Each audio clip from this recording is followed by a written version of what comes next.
మొలకల చెరువు వచ్చిన సంఘటన ఫస్ట్ బయట పెట్టింది మా వాళ్ళు లీడ్ తీసుకొని చేశారు.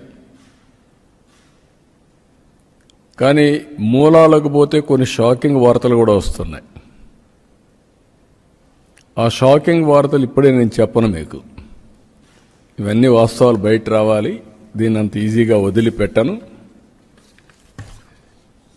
ఇవి చూసిన తర్వాత నాకు అనిపించింది, దీన్ని ఒక సిట్ వేసి టోటల్గా ప్రక్షాళన చేయడానికి ముందుకు పోవాల్సిన అవసరం ఉంది. అందుకే GVG Ashok Kumar IPS IGP Eluru range, Rahul Dev Sharma IPS director enforcement provision and excise,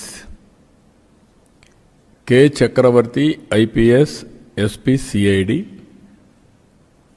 Mallika Garg IPS ఇప్పుడు టెక్నికల్ మెంబర్గా ఉంది, అదే మరి ఆర్టీజీఎస్ కూడా పనిచేస్తుంది ఆవిడ్ని.